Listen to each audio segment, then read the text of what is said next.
Hello friends, তোমাদের কাছে একটা জিনিস শেয়ার করছি আজকে। আজকে তোমাদেরকে একটা জিনিস দেখাচ্ছি, চা, কাশ্মীরের চা দেখাচ্ছি।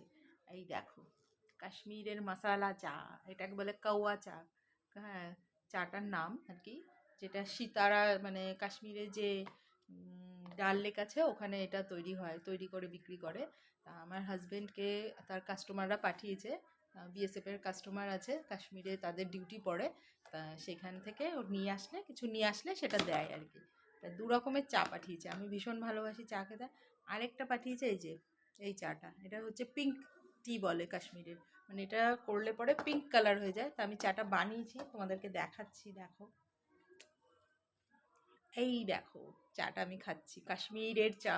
শীতের আমেজ নিচ্ছি আমি কাশ্মীরের চায়ের।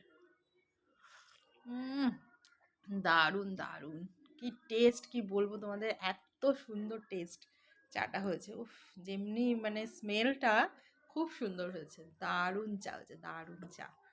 আর আরো কি কি পাঠিয়েছে দেখবে, কাশ্মীরের আপেল, এই দেখো, দেখেছ, এটা হচ্ছে কাশ্মীরের আপেল, পুরো একদম পিওর কাশ্মীরের আপেল। আর তার সাথে পাঠিয়েছে হচ্ছে কাশ্মীরের খেজুর, এই দেখো, একদম। তা ওকে এরকম অনেক কিছুই দেয়, ও গেলে পরে, যেহেতু ওর কাস্টমার হয়, ওরা ওখানে ডিউটি করে, তা অনেক কিছু নিয়ে আসে, নিয়ে আসলে দেয়। তা আমার তো স্পেশাল লাগছে চাটা, দু রকমের চা পাঠিয়েছে।